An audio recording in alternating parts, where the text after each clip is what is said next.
The Battle of Gettysburg is one of the most important military events. Indeed, it is one of the most important events in American history.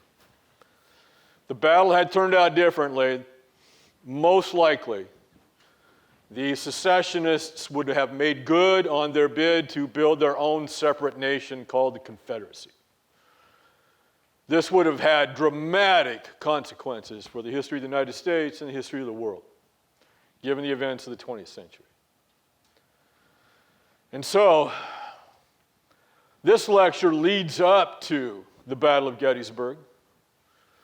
And then my next lecture on Thursday covers the Battle of Gettysburg and then Lincoln's great address, the Gettysburg Address. So one day devoted to the Battle of Gettysburg and Lincoln's address. Into the fiery furnace, meaning the beginnings of the Civil War. You should all be fully aware of the causes of the war by now. This war is so monumental, so important that, in my opinion, and the opinion of most historians, having an understanding of the actual military events of this conflict is significant, it's important. On the evening before Lincoln's inauguration in March of 1861, a storm arose over Washington, D.C., drenching the Capitol.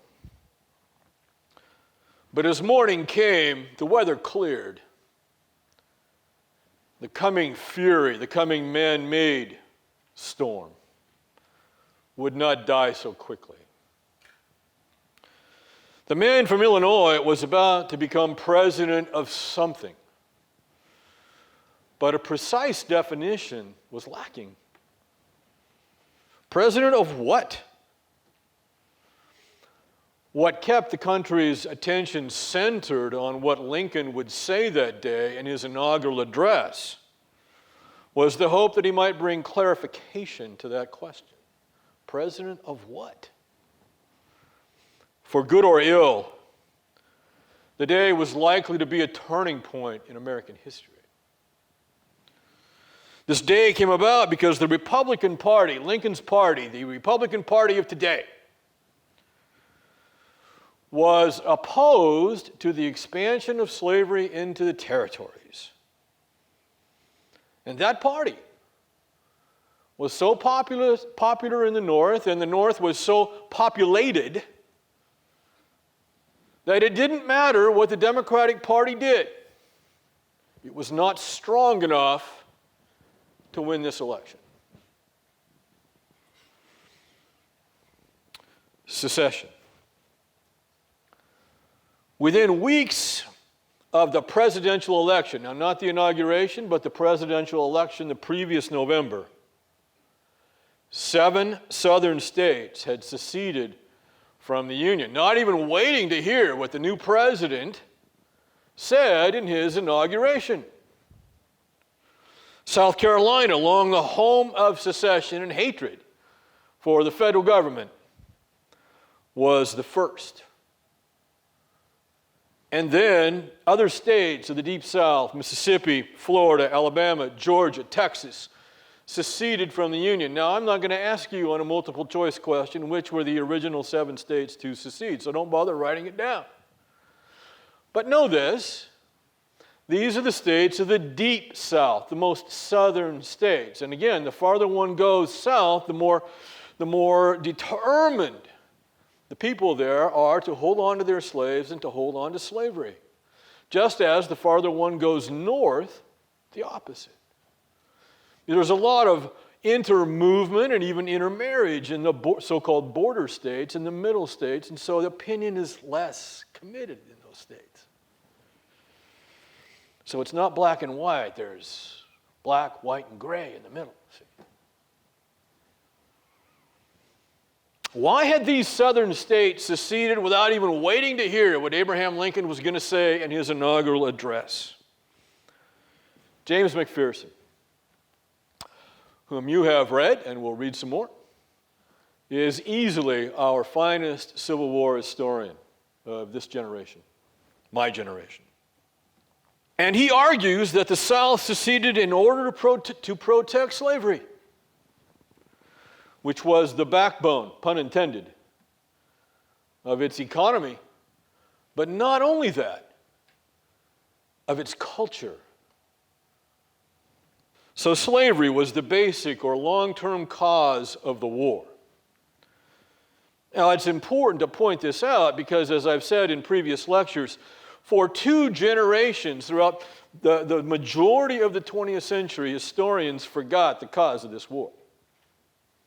And it was anything but slavery. But the people of the day, of the time, they understood it, and now the modern interpretation, again, is the same as the original interpretation, and that is slavery was the basic cause of the war. And that I will ask you. Yes? Isn't the modern, or I guess modern as an early 20th century, because So that wouldn't be the modern interpretation now? no. Okay. That's the early to mid 20th century interpretation. Yeah. Okay. That would be that states' rights. Yeah, progressive historians, and that was the name of the dominant group at this time, they argued that the cause of the war was economic differences between North and South, okay? Not necessarily slavery. That slavery was a byproduct of this issue, okay? I could go into that in greater detail if you like after class. But that was it, that we'd lost the understanding of the cause of the war. We had moved towards an economic interpretation because of the progressive historians. And by the way, the progressive historians argued that almost everything was explained by economics, economic differences. So they applied that theory to almost every aspect of American history. But it led them, in this case, down a false path. In some cases, it led them to the truth, okay? But this one interpretation, economics means everything, does not apply to everything. So McPherson brings us back, along with a host of other modern historians, to the idea that slavery was the basic cause of the conflict, as I have been explaining for several days. The other reasons given as causes of the war, states' rights, constitutional rights, only mattered, were only mentioned because the South feared that the North intended to do away with their right to hold slaves, their constitutional right. Southerners were concerned that once those free territories became free states, that they would lose, by constitutional amendment, the right to hold slaves.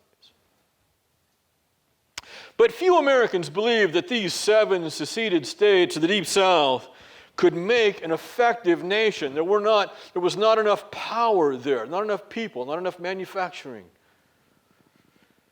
And so everyone, North and South, was waiting to find out what Virginia and the other border states, the states of the Upper South, intended to do.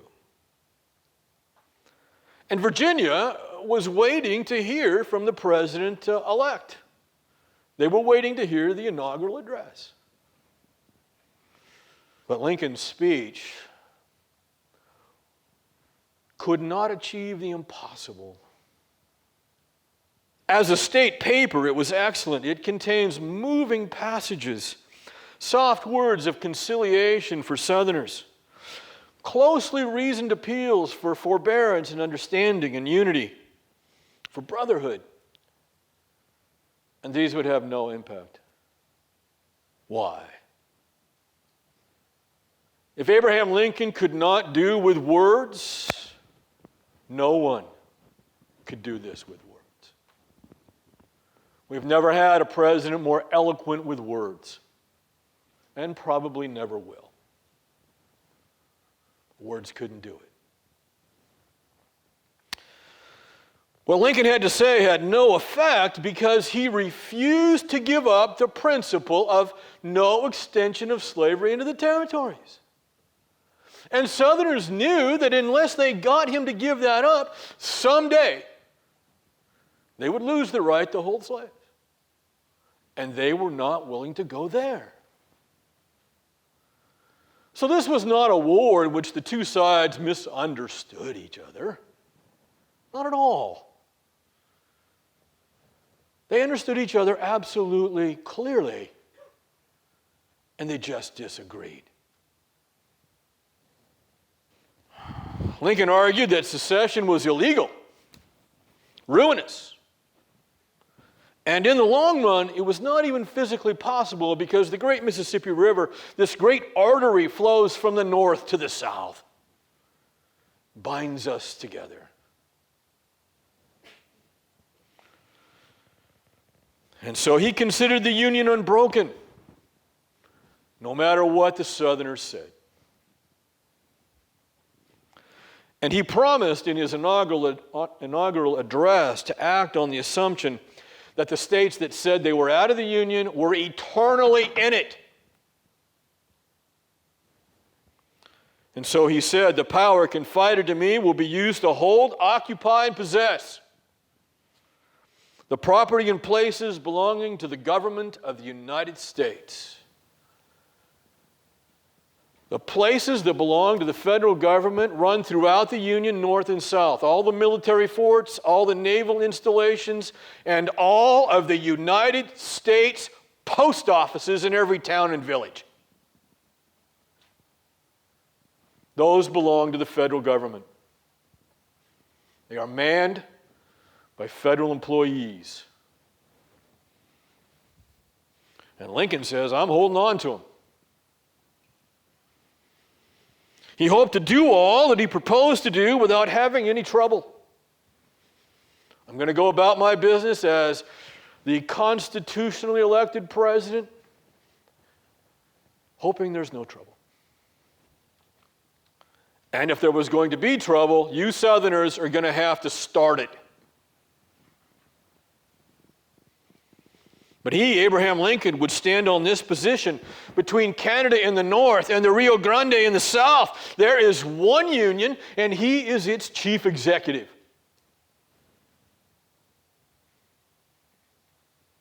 Now, that position's pretty clear.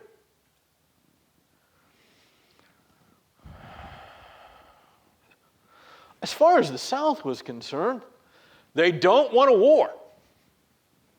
What do they want? They just want to be left in peace and to go their own way, to create their own country, secession, to create the Confederacy of the United States completely independent of the Union. And as far as the Southerners are concerned, Lincoln can have peace. There doesn't have to be a war as long as he will just let them go. Now, we know there's a war. And so obviously Lincoln doesn't just let them go. This is the immediate cause of the war. Now, slavery is the long-term basic cause of the war. And let me repeat, if there had been no slavery in the United States, there would have been no Civil War. But there's also a trigger to the war, the last straw, if you will. And that is secession. The war comes when it does because the Southerners secede from the Union.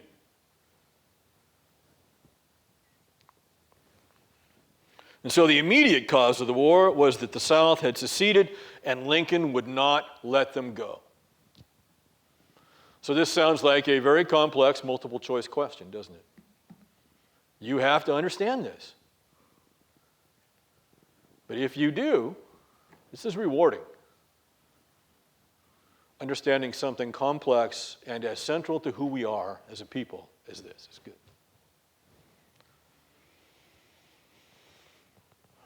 So why didn't Lincoln just let them go? First, secession was just another way of extending slavery into the territories. If the Southerners secede from the Union, about the first thing they're going to do is get people moving out west. And then those territories, which now are up for grabs as to which nation they belong to, will be open to slavery. This is contrary to what the Northerners want. It defeats the whole point of the Republican Party. It doesn't solve anything, does it? Not if slavery is the cause of the war, which it is. So no resolution to the slavery issue if Lincoln lets him go. Secondly, but just as important, Lincoln believed that the American Republic was an experiment in democracy that was working. It was a government which guaranteed, as no other government had in the middle of the 19th century, basic human rights. We are not one amongst many such governments. We are the only one.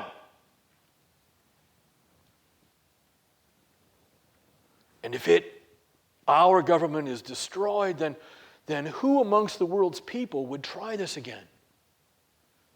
It doesn't work. Democracy is a failure. A king is the only solution to human affairs.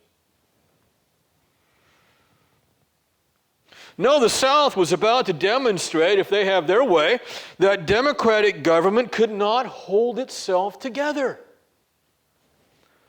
And if democratic government cannot hold itself together, then it cannot guarantee basic human rights to anybody. The Bill of Rights is worthless. After all, if any state can secede from the Union, or any political group for that matter, whenever it wants to, how valuable are the rights that that union guaranteed? Obviously, secession means the end of those rights, end of the political unit. Your rights are gone. Who knows what will happen now? The Constitution, the Bill of Rights, is no longer the basic law of the seceded state.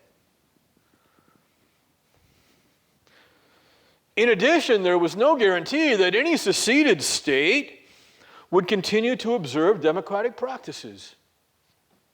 Some would, probably, not recognizing their own hypocrisy. Some probably would not. No. The only guarantee was the survival of the Union. Indeed, the very act of secession was undemocratic, wasn't it? After all, there was an election, the majority obviously won, and the Southerners, the minority, decided, hey, we don't like that. And so we're leaving the Union. That's undemocratic, folks. Democracy means majority wins. Period. And the losers wait till the next election. Southerners are not willing to wait. We're leaving. Moreover, Lincoln knew that if he allowed the southern states to secede over slavery, it would not be long for other states, perhaps in the Midwest or even some in the far north, to secede for other reasons. You've established the precedent. Now a state is unhappy about some other reason, trade or whatever, taxes, out they go.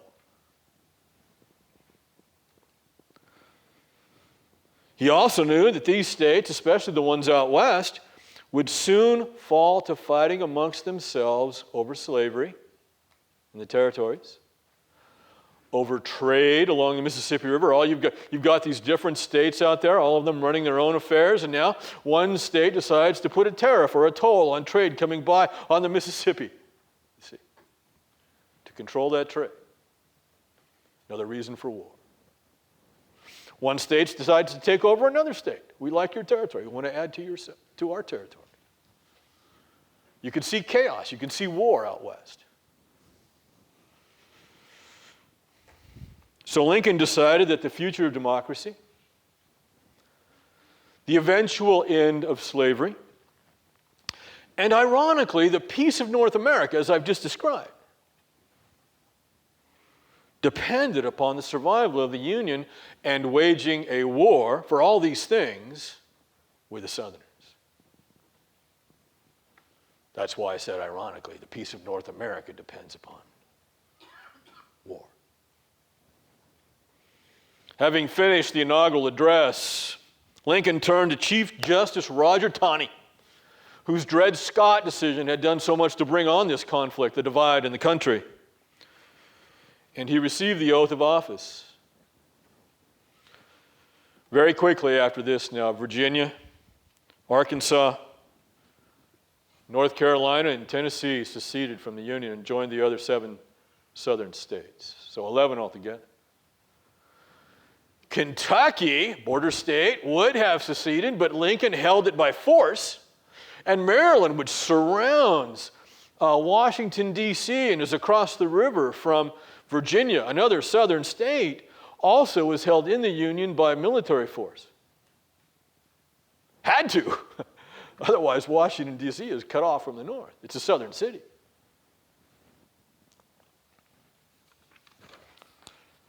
Now, on April 12, 1861, Southerners, realizing the position that Lincoln has put them in, continuing to hold, occupy, and possess federal positions in Southern territory.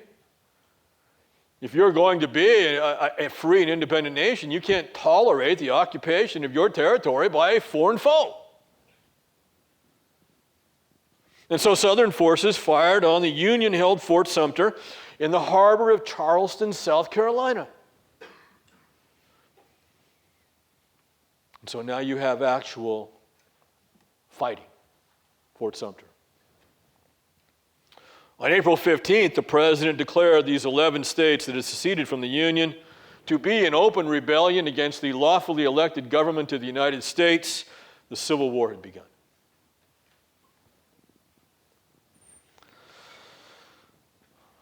It's also important to understand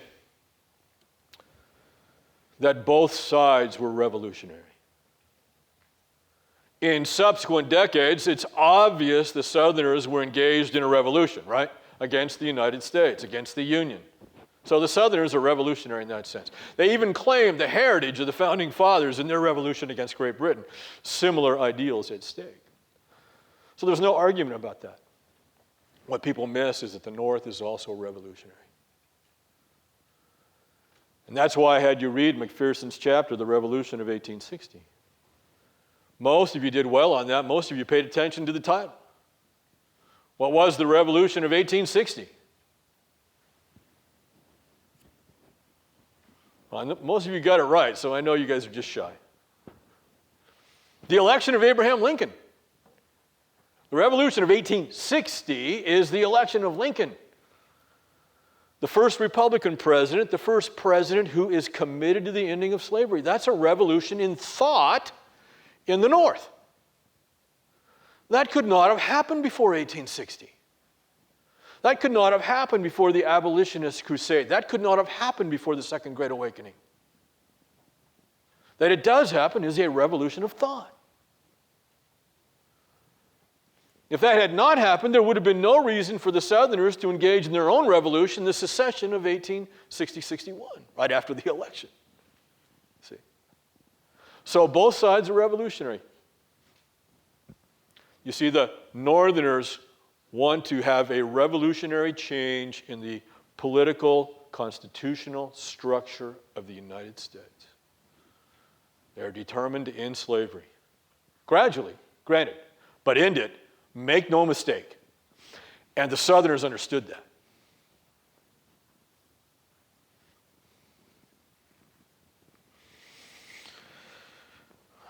Comparing the North and the South.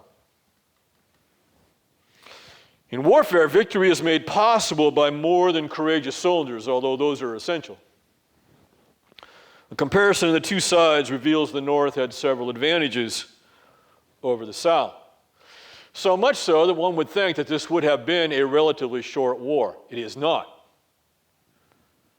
So then we'll ask the question, why not? 22 million people inhabit the North at this time. Only about 9 million in the South. See, the North is much more industrial, much more urban. There are more people.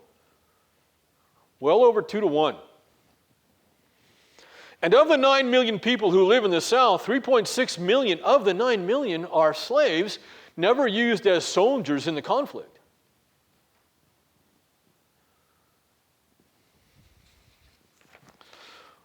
%80 of American factories are in the North. And in a long war, the ability to produce goods, war goods, food, etc., absolutely crucial. So 80% of the factories in the North, tremendous advantage for the North. 2/3 of the railroad mileage in the North. You have to be able to get those weapons and supplies and troops from place to place. Railroad was the fastest way in those days, 2/3 of the railroad mileage in the north. Well, why isn't this war over in less than a year? Why do so many Americans die in this conflict? We still don't know really how many, but well over 700,000.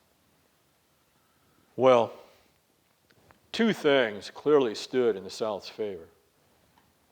First, Southerners are not seeking the destruction of the North. They only want to convince the North to let them go, to secede, to recognize their independence. So, and this is very similar to the Revolutionary War when the American colonists simply wanted to persuade Great Britain to let them go. Don't have to cross the ocean and defeat Britain and take London, right? You just got to get the British to say, okay, we're done, we're through fighting, and you can be independent, which is eventually what happened. Southerners want the same thing. Just let us go. So you don't necessarily have to invade the North and defeat the North. That would be very difficult. Conversely, the Northerners are going to have to do exactly that. They are eventually going to have to invade the South and defeat the South and force them back into the Union. Very difficult to do. The Southerners then get to fight on the defensive throughout most of the war. And in warfare, even to this day, fighting on the defensive is much more favorable than fighting on the offensive. For the simple reason that if you're on the offense, you've got to get out of the trench. You've got to come from behind the stone walls. You've got to cross the open field. You've got to expose yourself to rifle fire and cannon fire. And so the casualties in doing that are enormous. Whereas the guys who get to stand behind trenches and stone walls, they get to just poke their heads and rifles over the tops of those things and fire away. That's where I want to be in a war, folks. I want to be on the defensive. When my commanding officer tells me it's time to go on the offensive, I'm going to say a bad word. See, Southerners largely on the defensive. And second reason why this war turns into be such a bloody and long conflict is that in the first half of the war, for whatever reason, Southerners had the better leaders, the better generals, by far. And because the Southern generals were more gifted in the art of war, then the Southern soldiers had confidence in them, and so their morale was sky high. We can kill any 10 Yankees, one Southerner. See? They believed it. They fought that way. Going to war. In July of 1861, just a couple months after Lincoln's inaugural, a Union army left Washington, D.C. and crossed the Potomac River into Virginia. And it was met there at a place called Bull Run Creek by a Southern army. And in this first major battle of the war, the North seems to be winning. Both sides, though, have relative inexperience in the conflict. Certainly that's true amongst the average soldiers. And as the Northerners began to win this conflict, Southerners began to run away. Northerners saw that. They thought, oh, yeah, we won this, and so they began to chase. In other words, the whole thing descends into chaos. People lose their discipline, both sides, except for one general, one Southern general, Thomas Jackson. His brigade now stands in the middle of this battlefield, and there are Southerners running on either side of it, and the Union boys are coming up kind of straggly now, all disorganized, and Jackson's brigade, several thousand men, stand there, and they will not budge. And Jackson realizes he's got to rally those frightened troops, and so he simply stands up on the stone wall, unafraid. And another Southern officer sees Jackson standing there, and he says, "Look, boys, look at Jackson standing there like a stone wall." Now these Southern soldiers are embarrassed. And they can see Jackson's brigade standing there in good order, and so they begin to fall in around Jackson, and they recover themselves. And about this time, reinforcements come up from behind Jackson's brigade, and the Union soldiers are all disorganized, and it's all smoky, and you can't see anything. And now they counterattack. The Southerners, led by Jackson, counterattack, and they sweep the Union soldiers off the field, and the Union soldiers run back to Washington, D.C., completely defeated.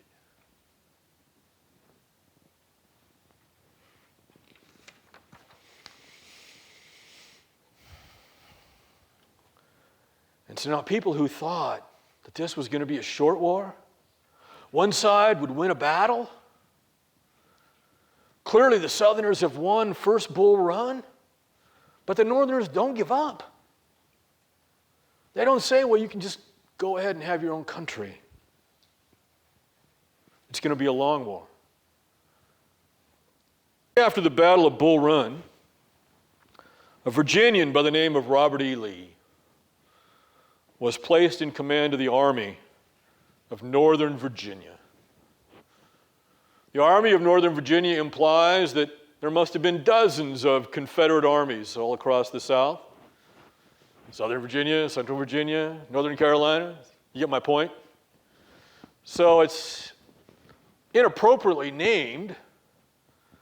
This is the primary Confederate Army. Now, there are other armies throughout the southern states and so forth, some out west, some down south, and so forth. But the Army of Northern Virginia is the primary army that will do battle against the Union forces in the east. Robert E. Lee.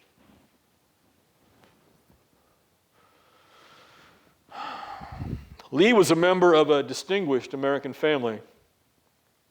His ancestors had fought in the Revolution. He graduated second in his class from West Point. And he had established, as I've already explained, a remarkable record in the Mexican War. Before Virginia seceded, Lincoln offered Robert E. Lee command of all of the Union armies, to be the primary Union Army commander, okay? That's how highly he was thought of. He's not even a general officer at this time. But Lee turned him down. Perhaps that's why it was a long war.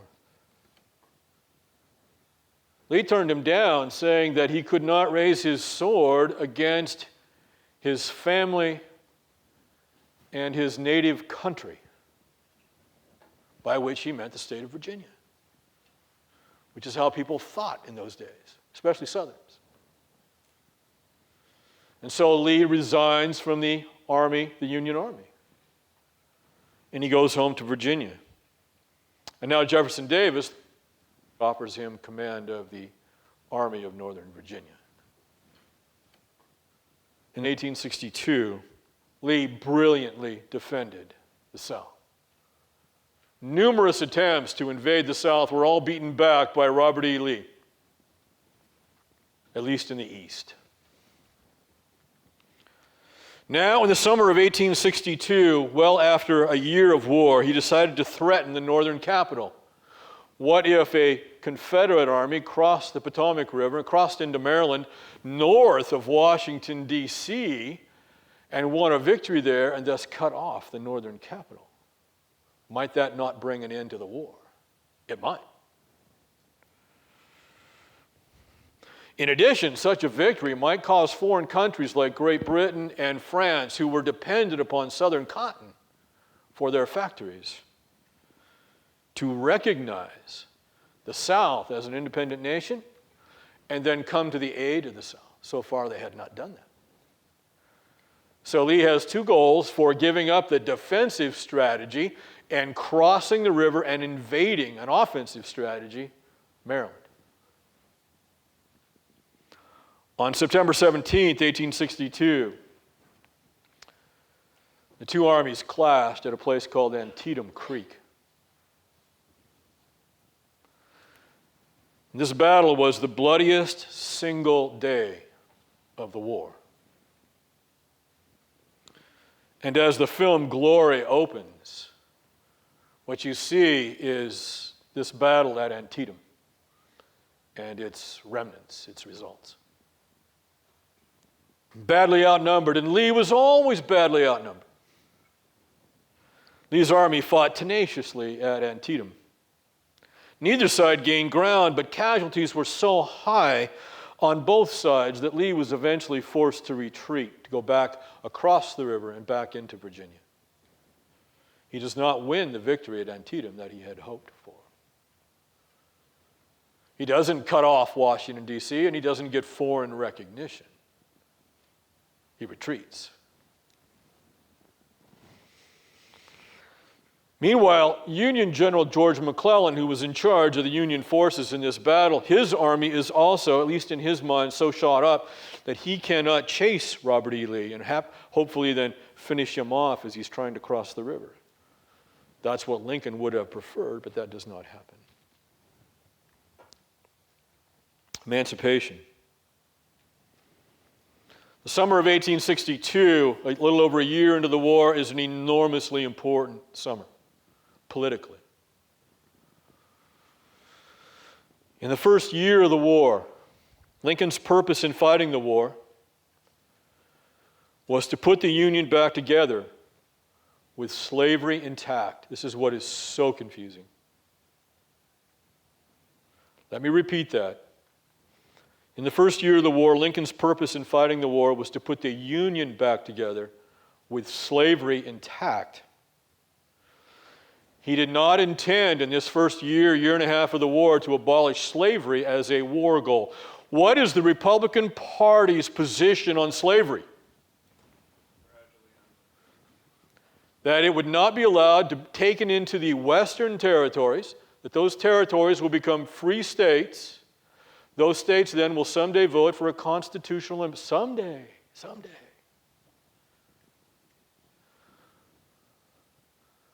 For Lincoln, end the war, end the killing, bring the Southerners back into the Union on that condition.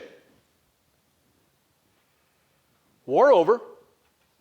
Slavery on the ultimate road to extinction at some point in the future. Just because we went to war in Lincoln's mind doesn't mean that the Republican platform has to end.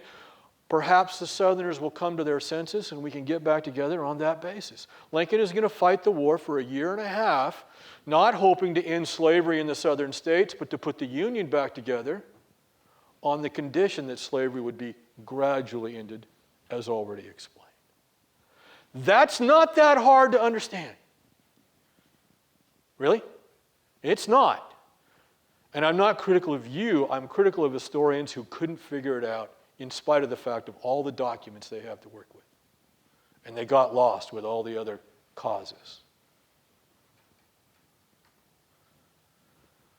But the Southerners aren't coming back into the Union. Lincoln has been negotiating while the war has been going on to get the border states, the last ones to leave, to come back into the Union, kind of nibble away at the South. If you got the border states to come back into the Union based on Lincoln's program, then the southern states of the Deep South, they will have no choice.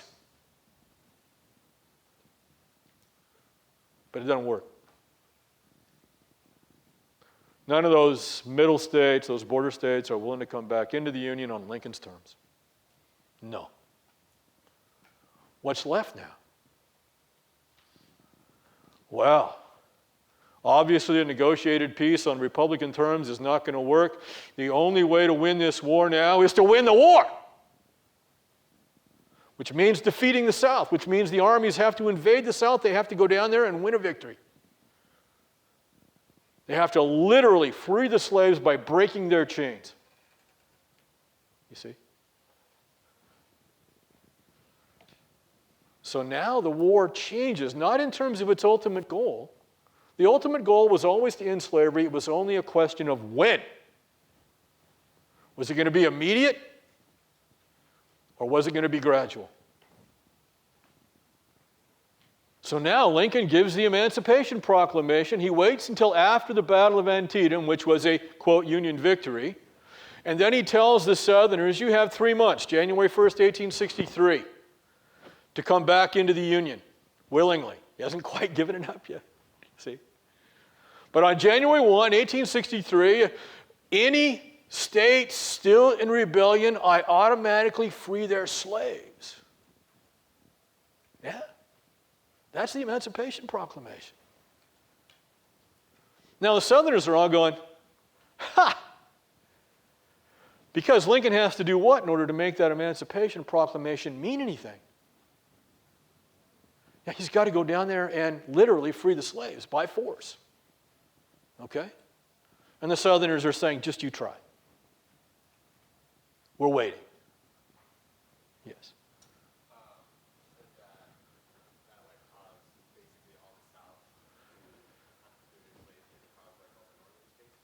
There are no slaves in the northern states by this time, okay? There are no slaves in the northern states.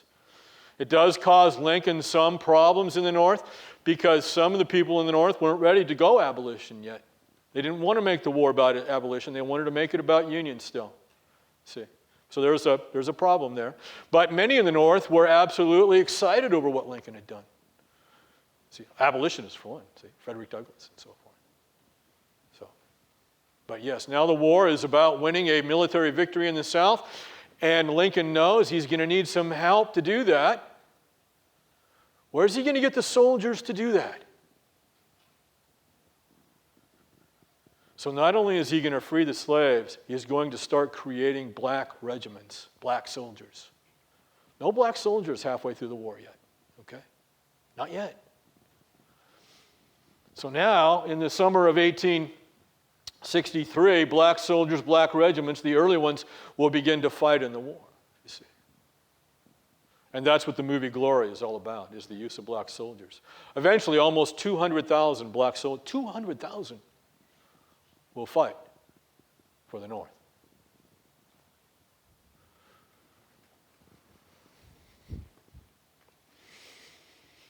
So the Emancipation Proclamation was the result of Lincoln's hatred of slavery. His realization that the Union cannot be restored by negotiation, as I have explained.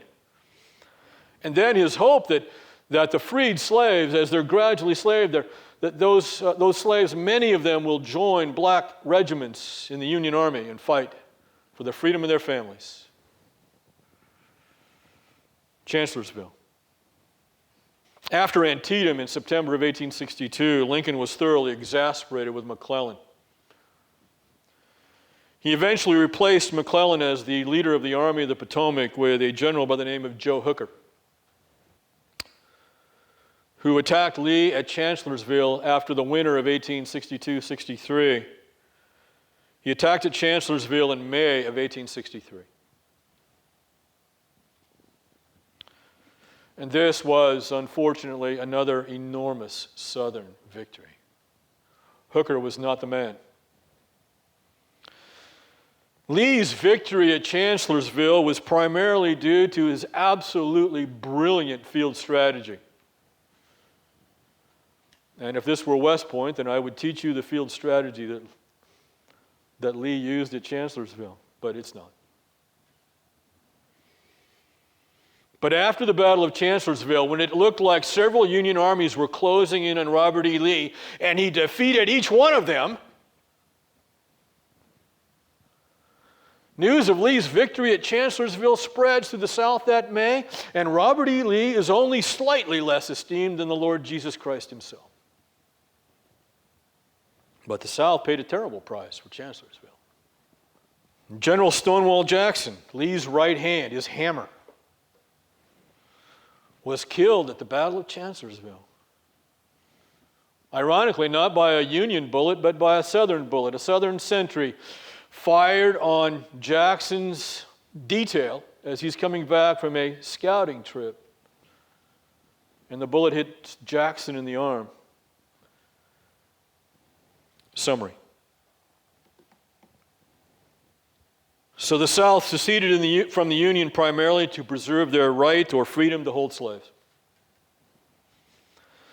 Which is why Southerners so often said they were fighting for their rights or for their freedom. The North, specifically Abraham Lincoln, refused to let them secede in order to preserve the Union, specifically the Union based on democracy. And that democracy would eventually end slavery in America. For as we have seen, if the minority refuse to be governed by the majority, democracy cannot succeed. Before the Emancipation Proclamation, a restored union would have meant the gradual ending of slavery. After the Emancipation Proclamation took effect, slavery would die as soon as Northern armies took Southern ground, as soon as Northern armies liberated the slaves. The war was always about slavery. The only question was how soon it would end. The first half of the war went badly for the North, largely because the South was brilliantly led by Robert E. Lee, and because it usually fought on the defensive, a much easier task. But in July of 1863, a month after the Battle of Chancellorsville, a great battle would be fought in southern Pennsylvania, a northern state. And the victor of that great battle might well win the war. Questions?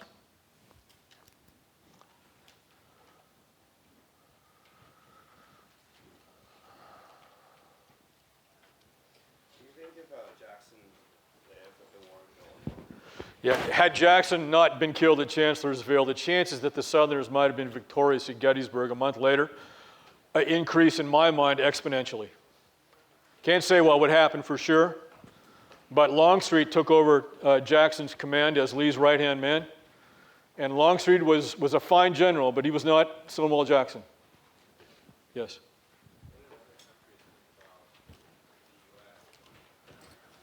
What did other countries think about the United States and the Civil War? That's a great question.